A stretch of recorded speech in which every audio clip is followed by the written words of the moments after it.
Año 2025, una iglesia en buenas condiciones. Le repito otra vez el título. Año 2025. ¿De qué año estamos hablando? Del que viene.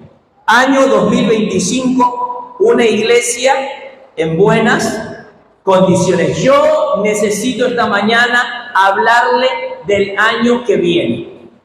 Tengo que hablarle de eso. Quiero leerle un pasaje en Hechos 21, versículo 10 al 14. Vamos a leer un momento. Le voy a poner en contexto. El apóstol Pablo, no se distraiga. Voy a predicar solamente 40 minutos, pero no se distraiga. Pablo está regresando a Jerusalén, terminando su tercer viaje. Amén. Tercer viaje, Pablo regresando a Jerusalén. Y él tenía que regresar por dos motivos. Porque tenía que dar informe a Santiago, el líder de la iglesia en Jerusalén, la iglesia madre, pero también porque tenía que regresar a Jerusalén a presentar una ofrenda que él había recogido en las iglesias gentiles o de extranjeros. Jerusalén pasa un hambre terrible. Está pasándola duro la iglesia de Jerusalén. Necesidad. Y Pablo recoge ofrendas y tiene que traer esa ofrenda. ¿Con qué propósito? Porque hay una brecha grande entre judíos y extranjeros. Y Pablo quiere que ellos sean uno, una sola familia en Cristo Jesús. En Cristo Jesús ya no hay griegos, ni judíos, ni esclavos, ni libres, ni hombres, ni mujeres. Y Pablo quiere cerrar esa brecha. ¿Qué hace? Recoge ofrenda, trae representantes y quiere llevar esa ofrenda a Jerusalén. Pablo sabe que es voluntad y propósito de Dios llegar a Jerusalén. Sin embargo, cuando llega a algunos kilómetros de Jerusalén, se detiene en un lugar donde el barco llega antes de llegar a Jerusalén porque tenía que desembarcar. Y mire lo que sucede. ¿Quiere saber qué pasa ahí? Veamos. Léalo conmigo. 2, 3. Y permaneciendo nosotros allí algunos días, descendió de Judea un profeta llamado, ¿cómo se llamaba ese profeta? Ahí tiene nombre para su hija, Agabito. 11. Quien viniendo a vernos, tomó ¿qué cosa? El cinturón de Pablo. ¿Y qué hizo? Se lo puso en las manos y en los pies y dijo, fuerte, léalo. Esto dice el Espíritu Santo. Así atarán los judíos en Jerusalén al varón de quien es este cinto y le entregarán en manos de gentiles. ¿Qué le venía para Pablo en Jerusalén? Vamos, ¿qué le venía a Pablo en Jerusalén? Prisiones y tribulaciones. ¿Qué hizo la iglesia en ese momento? Al oír esto, le rogamos nosotros y los de aquel lugar que no subiese a Jerusalén. 13. Entonces Pablo respondió, qué hermoso Pablo, ¿qué hacéis llorando y quebrantando el corazón? Porque yo estoy dispuesto no solamente a ser atado, mas aún a morir en Jerusalén por el nombre del Señor Jesús. ¿Qué le parece ese Pablo? 14. Y como no le pudimos persuadir, desistimos diciendo, ¿qué tal Pablo? Y dice que este profeta era buen profeta, por el Espíritu le dijo, Pablo, te vienen prisiones y tribulación. Y déjenme decirle que no es la primera vez que Pablo escucha que en Jerusalén le van a venir prisiones y tribulaciones. En el mismo capítulo, versículo primero, dice que los discípulos de otra ciudad, también por el Espíritu, le dijeron a Pablo, no subas a Jerusalén. Parece una encontrada también a Efeso y le dice, yo no sé bien lo que me va a pasar en Jerusalén, no sé bien, pero solo una cosa sé, que en cada ciudad donde voy, el Espíritu da testimonio que en Jerusalén me espera prisiones y tribulaciones. O sea, ya 3 ocasiones y en cada ciudad el Espíritu Santo le decía a Pablo, ¿qué le decía a Pablo? En Jerusalén te esperan prisiones y tribulaciones. En Jerusalén te esperan prisiones y tribulaciones. En Jerusalén te esperan prisiones y tribulaciones. Esta advertencia venía a Pablo, no el Espíritu Santo está en la iglesia para advertir los tiempos futuros y que nosotros como iglesia estemos apercibidos y estemos preparados para cumplir su propósito a pesar de las circunstancias. Tristemente hoy en día hay una epidemia de profetas, ¿no? En la iglesia cristiana evangélica. Y todos ellos dicen cosas buenas, hermano. Lo que Dios tiene en tu corazón te lo concede hoy. Cuando yo voy a la Biblia, veo que el profeta no solamente anima, consuela, sino que también advierte y habla de las cosas futuras, aunque estas no sean siempre buenas. Amén. Eso pasaba en la iglesia del Nuevo Testamento. Pero en el Antiguo Testamento también vemos que el Espíritu Santo advierte de las cosas futuras. ¿Se acuerdan de José? ¿Sí? El príncipe de Egipto. ¿Qué pasó con José? Llega un momento en la historia de la vida de José que estaba en la cárcel luego de que la mujer de Potifar lo hubiera calumniado. Y dice que en la cárcel es llamado por el rey de Egipto. Lo llama el rey de Egipto. ¿Por qué? Porque éste había tenido un sueño que nadie podía darle el significado. ¿Qué había soñado el rey de Egipto? Se lo cuento. El rey de Egipto soñó una noche que del río Nilo salieron 7 vacas gordas y bonitas. ¿Usted se imagina esas vaquitas?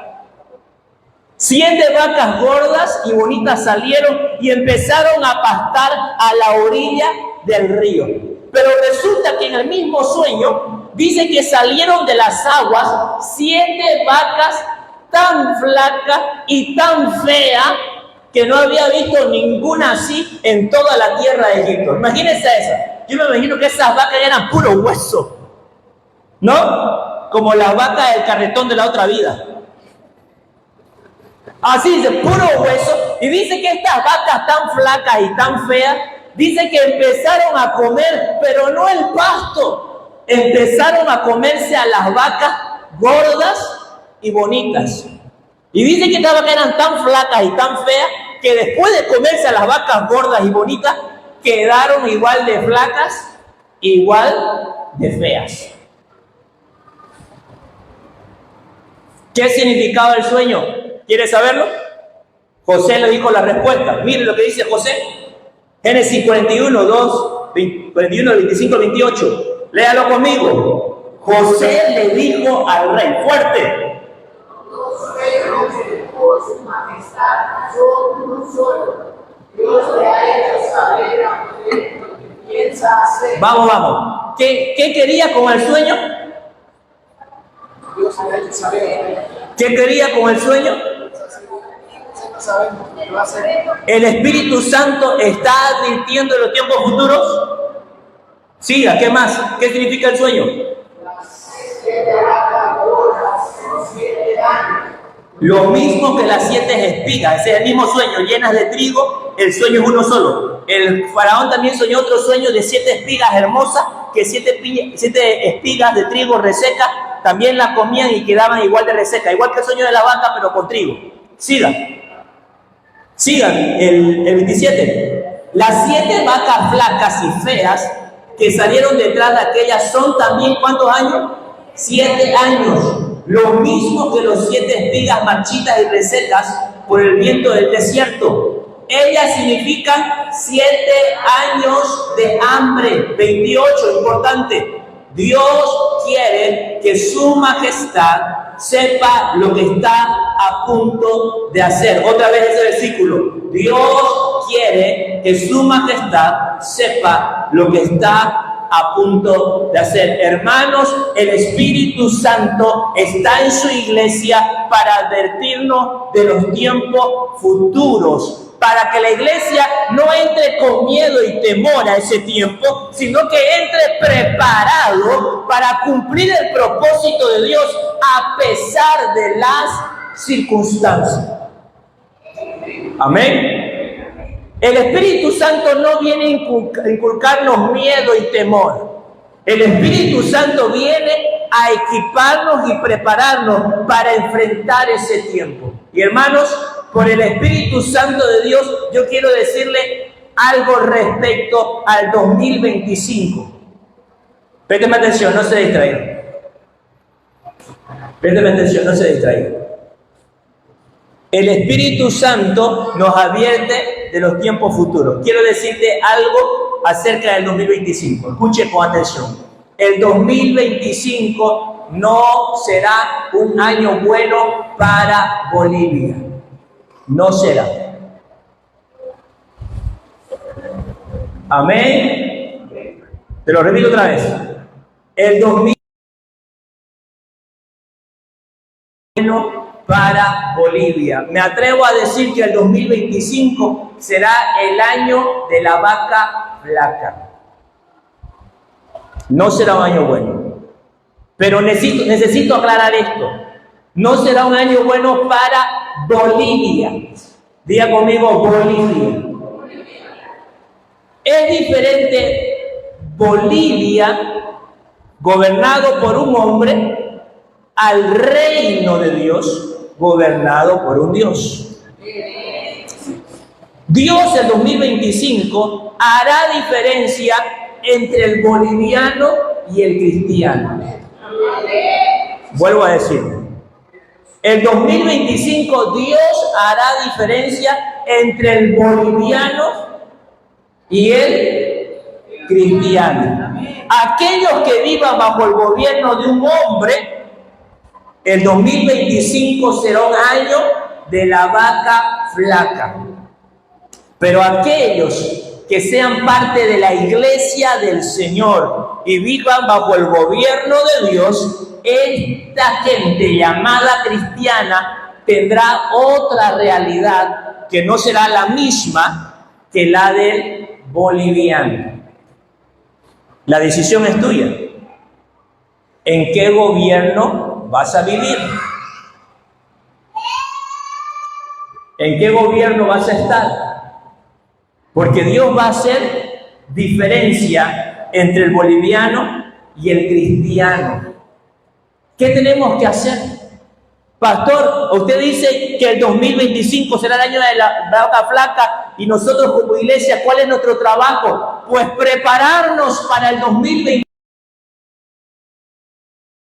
Condiciones para hacerle frente al 2025. El día de ayer estaba mirando que han sacado una nueva película, así de pasada, no pude ver la película, solamente vi el nombre, Tyson versus no sé quién. Tyson fue un boxeador muy famoso años atrás. Hermanos, cuando un boxeador va a subir a pelear a un cuadrilátero con un enemigo, con un adversario fuerte, ¿qué hace el atleta?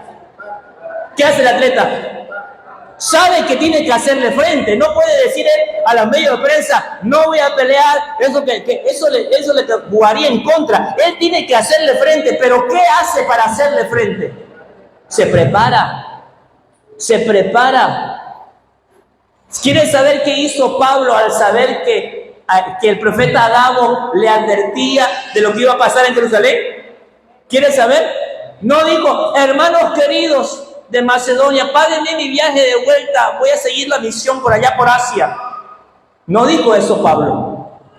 Mire lo que pasó. Leímos hasta el 14, lea el 15, 21:15, Hechos 21:15. ¿Qué hizo Pablo? Léalo. 2, ¿estaban acá? ¿Sí? 2, 3, ¿qué dice? Después de esto nos preparamos y nos fuimos a Jerusalén. Mucho Pablo, ¿no? Escuchó que Agabo le dijo, allá te esperan prisiones y tribulaciones. ¿Y qué dijo Pablo? Nos preparamos y nos vamos a Jerusalén. ¿Cómo vas a entrar al 2025 vos? Ay, dicen que el 2025 va a estar pele, va a estar grave. Ya, mira. ¿Está viendo noviembre? Inicia, hermano. Así te la pongo. Y no estoy exagerando. ¿Ves noviembre y diciembre? Esto es la primicia del 2025. Es la primicia para el territorio boliviano. Ahora, ¿cómo tú y yo nos preparamos para eso? ¿Cómo tú vas a entrar al 2025? ¿Vas a entrar con miedo? ¿Vas a entrar con temor? ¿Vas a entrar así diciendo, ay, el 2025? O mejor como Pablo, te preparás y decís, nos vamos a Jerusalén. ¿Qué hacemos? Iglesia, esto es lo que tenemos que hacer como iglesia. Prepararnos y estar como iglesia, tenemos que estar en buenas condiciones para hacerle frente al 2025. Diga conmigo, el año 2025. Diga fuerte conmigo, el año 2025. Una iglesia en buenas condiciones. Otra vez, año 2025. Una iglesia en buenas condiciones para hacerle frente al 2025. Diciembre del 31 de diciembre de 2024, vos y yo tenemos que estar en buenas condiciones para decirle al 2025, véngase para acá, caramba, vaca flaca, te voy a comer entera. ¿Cuántos dicen amén? Esto el 2025, una iglesia en buenas condiciones. Eso es lo que hacía Pablo. Miren lo que dice, 1 Corintios 9, 26, 27. Miren lo que dice en la Nueva Biblia Viva. Léalo conmigo. Por lo tanto, fuerte, por lo tanto, yo corro teniendo una meta bien clara. Yo peleo para ganar, no como quien da golpes al viento. Hermano, vamos a entrar al 2025 con ganas de ganar, no de perder. Vamos a entrar con ganas y no vamos a dar vientos al aire. 27. Más bien, como atleta, someto mi cuerpo y lo trato con rigor. No sea que después de haber predicado a otros, yo mismo no esté en qué cosa. ¿No esté en qué cosa? ¿Quiénes van a ser eliminados en el 2025? ¿A quién se lo va a comer la vaca flaca? Mira lo que está a tu lado. ¿Está en buenas condiciones? Hermano, la iglesia, la clave para el 2025. Te lo aterrizo ahí. Te lo aterrizo ahí. Ya te hablé de lo por venir por el Espíritu Santo. Te lo aterrizo ahí. La clave para el 2025 es que la iglesia y el cristiano esté en buenas condiciones. Y para algunos es literal.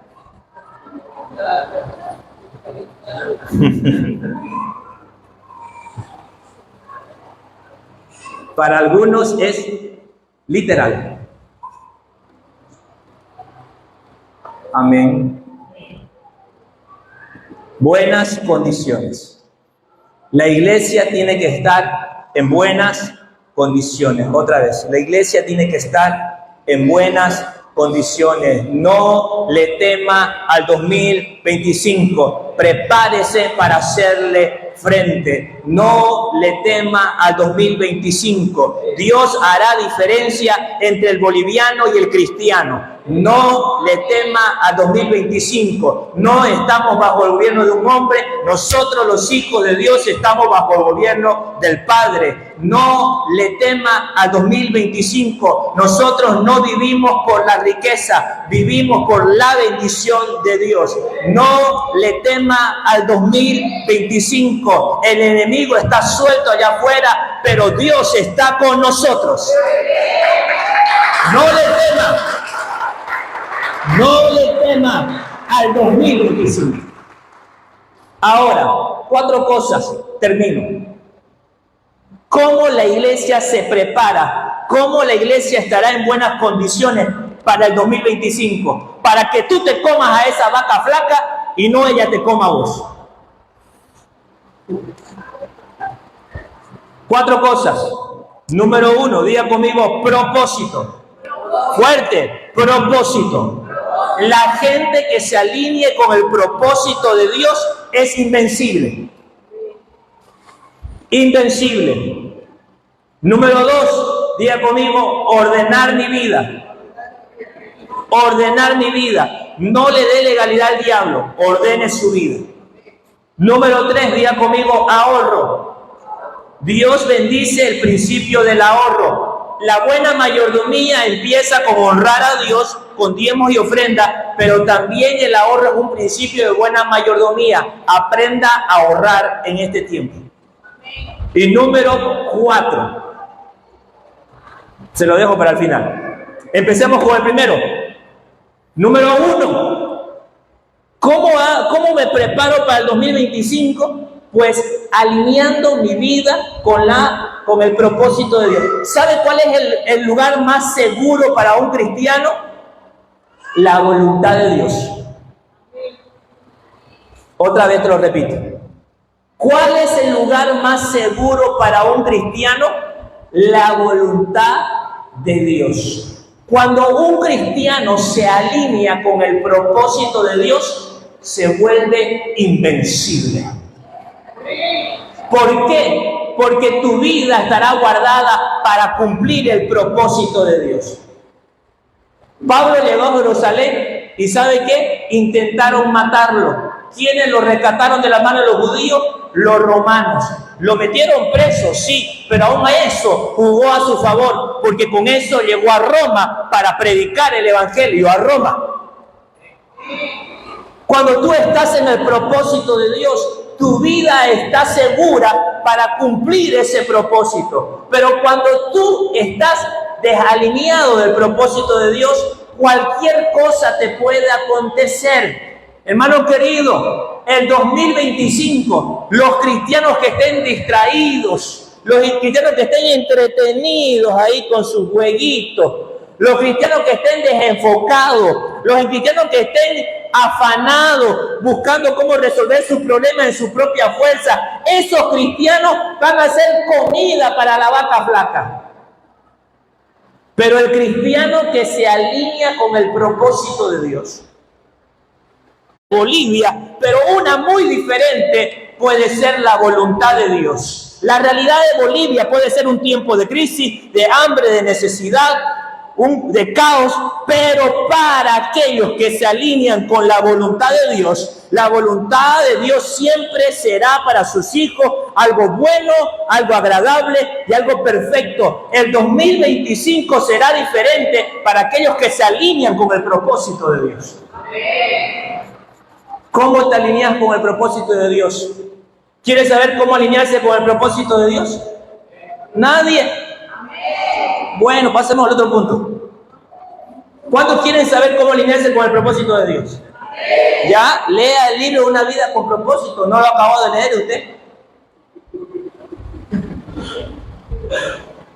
Pena debería darte no saber cómo alinearte con el propósito de Dios. ¿Lo acabaste? No lo acabaste. El próximo domingo no lo acabaste, no te voy a poder dejar entrar al culto. Vacía la iglesia. Te resumo el libro en una frase. ¿Qué me vas a dar acá? Ya vamos a almorzar, que sea después del culto. Te resumo una frase. Una sola frase. Una vida con propósito es una vida con compromiso con su iglesia. Ya está. Te resumí el libro.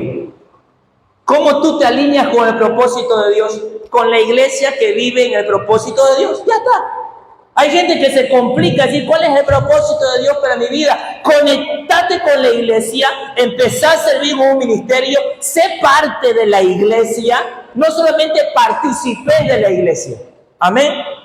¿Cuál es la diferencia entre que participa y pertenece a la iglesia? Te voy a decir. El que participa es un consumista de culto. Viene al culto, lo disfruta y se va y vuelve el otro domingo. Ese consume culto, ese participa de la iglesia.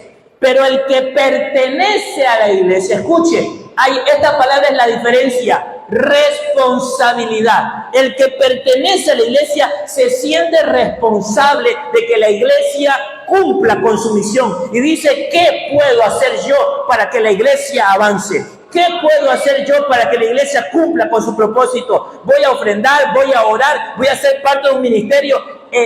El que está unido al propósito de Dios pertenece a la iglesia, no solo participa de un culto.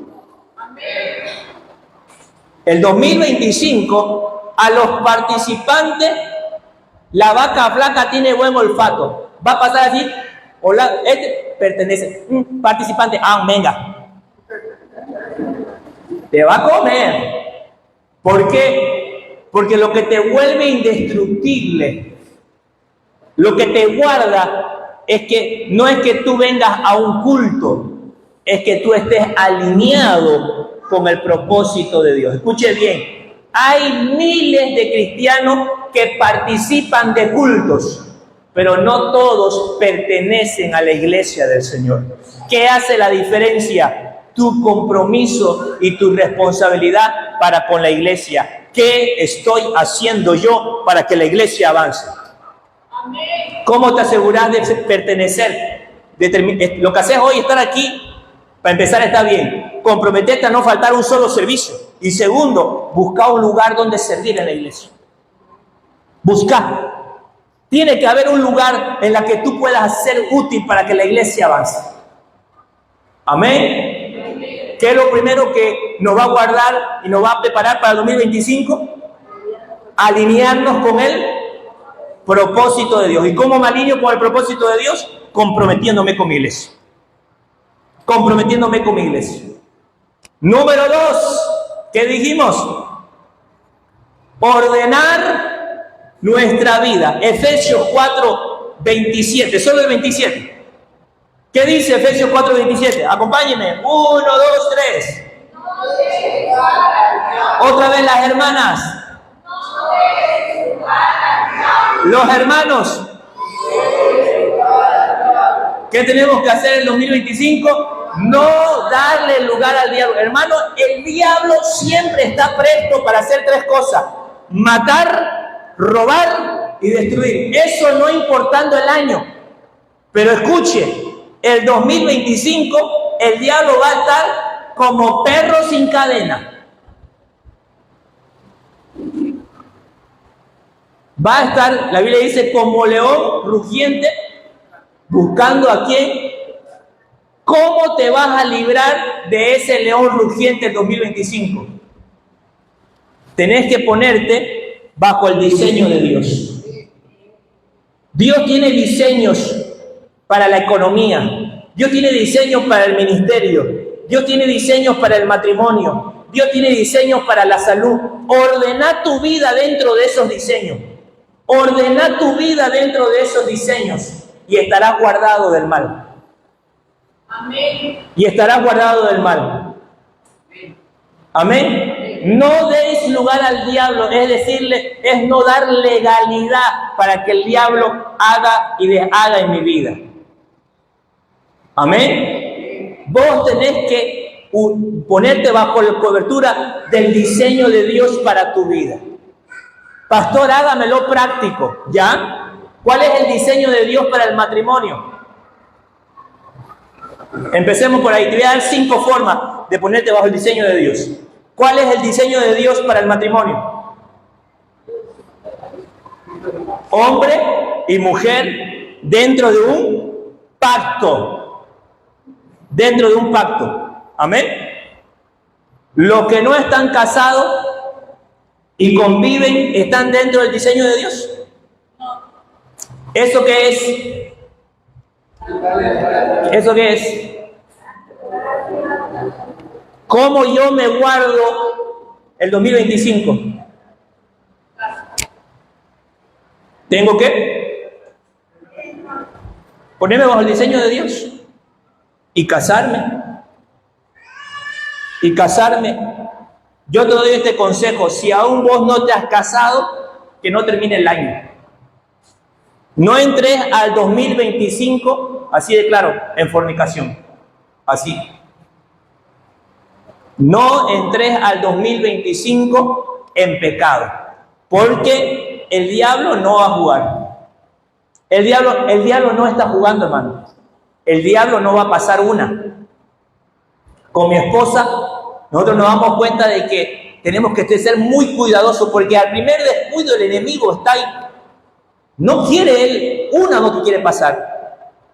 Una. Al que está allá afuera pecando lo tiene seguro, ¿me entendés?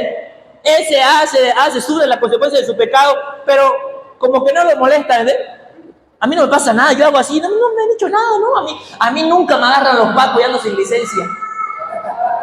Oye, pero vos que sos cristiano, oye, te olvidaste de la licencia, solamente te olvidaste. Y te agarran. ¿Sí o no?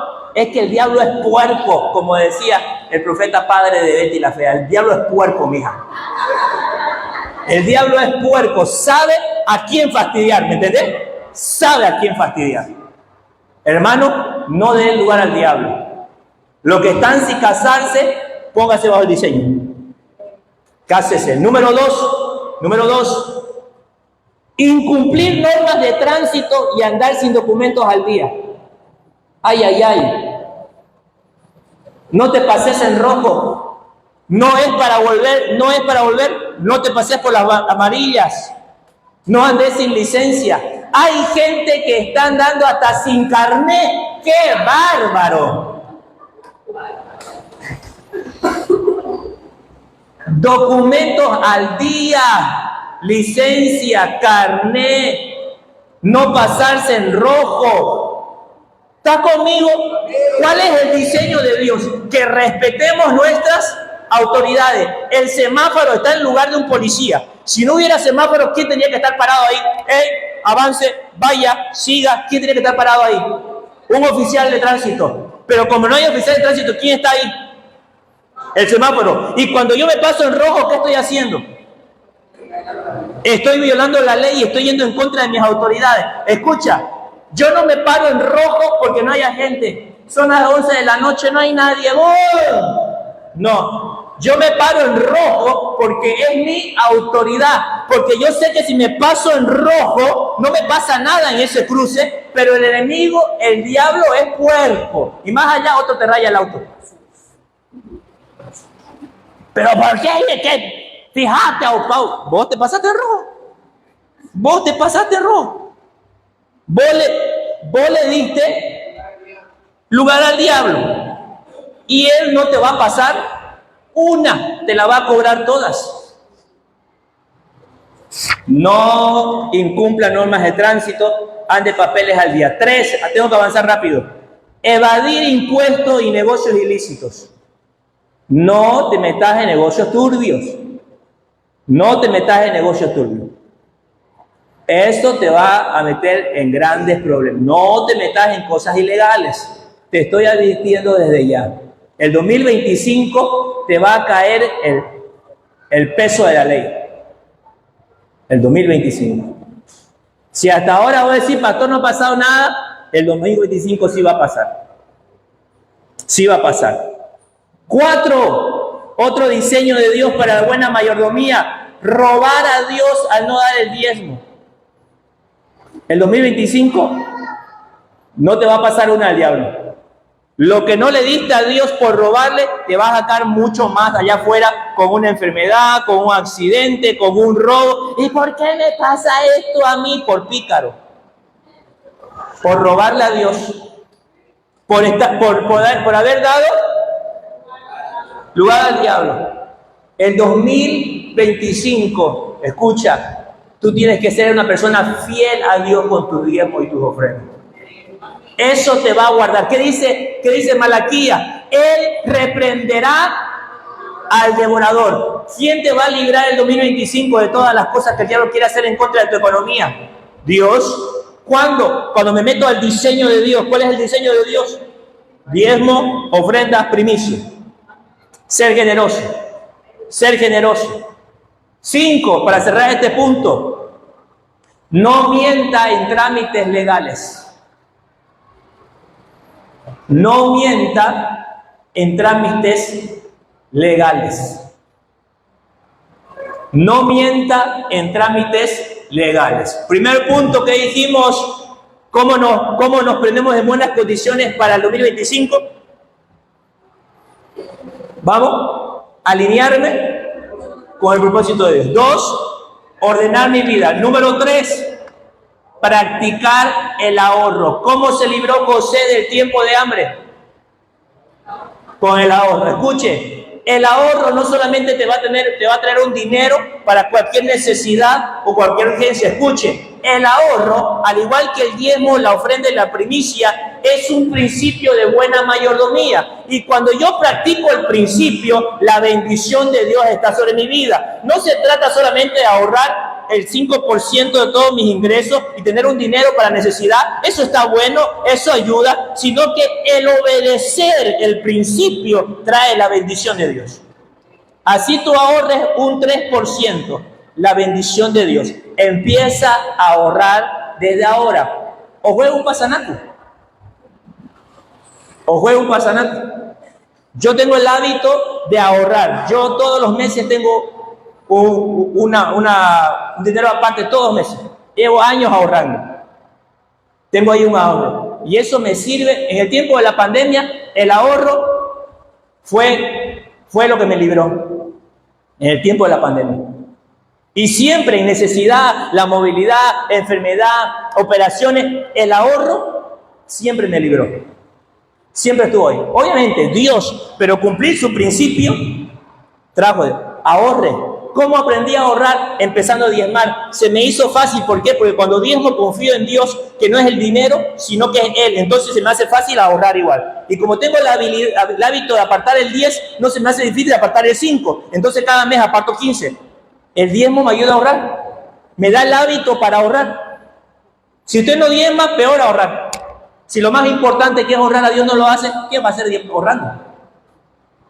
Y no ahorra el que le sobra, ahorra el sabio. No ahorra el que le sobra. No es que cuando tenga plata, cuando sobre. No. Apartá y vas a ver que si vivías con 90, vivís con 85. Vivís. Igual vivís. Igual te acomodás. Principio del ahorro. 4, termino. El que no le dije. Inteligencia espiritual. Diga conmigo, inteligencia espiritual. Lea este último pasaje conmigo. Colosenses 1:9. ¿Qué dice? Por lo cual, vamos, acompáñame, 2, 3. Por lo cual, también nosotros, desde el día que lo oímos, no cesamos de orar por vosotros y de pedir que seáis llenos del conocimiento de su voluntad en toda sabiduría.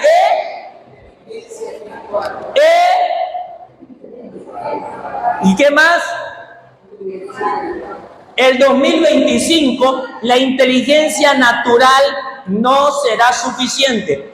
¿Cuál es la inteligencia natural? La que yo tengo en respuesta al conocimiento y la experiencia. Aquí hay gente muy inteligente de manera natural. ¿Cuántos dicen amén?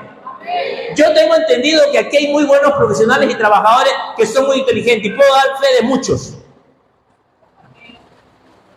Aquí no hay un ejemplo de mi esposa. ¿Qué mujer más inteligente? Hasta me mete en problemas lo inteligente que es. No se la puedo charlar, esta mujer es vivísima. Y así, la hermana Berta, la hermana Luz Marina, aquí, los jóvenes, todos, cada uno de ustedes son inteligentes naturalmente. Tienen conocimiento, tienen experiencia. El 2025 eso no va a ser suficiente. Vos vas a querer resolver con tu inteligencia, con tu experiencia. Antes lo hicimos así, esto acá, y en medio del caos no vas a poder. Pero aquel que tiene inteligencia espiritual, ¿cuál es la inteligencia espiritual? Es aquella que viene por el espíritu y no por tu habilidad. Aquel que tiene inteligencia espiritual va a encontrar soluciones donde nadie más las encuentra. El Espíritu Santo le va a revelar la solución y la oportunidad para resolver ese problema. Eliseo En una ocasión fue a donde unos discípulos, otros profetas, una escuela de profetas. Resulta que el cocinero, cuando fue a buscar al campo unas hierbas, entre todas ellas había una mala envenenada. La puso a la comida y esa comida, ese guiso se convirtió en un guiso de muerte. ¿Qué solución el cocinero? El cocinero miraba la comida y no sabía qué resolver. Él tenía inteligencia natural, ¿me entiendes? Era cocinero, hábil. ¿Cómo hago? Le pongo más agua, lo saco, lo vuelvo a hervir. ¿Qué hago? No sabía qué hacer. Va a Eliseo, que tiene inteligencia espiritual. Tal vez no es cocinero. ¿Qué dice? No te preocupes, echarle un poco de harina y estará bien. Le echa harina y queda sano. Todos comen y son felices. Inteligencia espiritual. ¿Cómo se consigue la inteligencia espiritual? Con oración y ayuno, buscando la guía del Espíritu. ¿Cómo se consigue la inteligencia espiritual? Con oración y ayuno, buscando la guía del Espíritu. El 2025 vos vas a resolver problemas como profesional, como trabajador, en tu negocio, en tu casa, no solamente con inteligencia natural, porque vos sos vivísimo.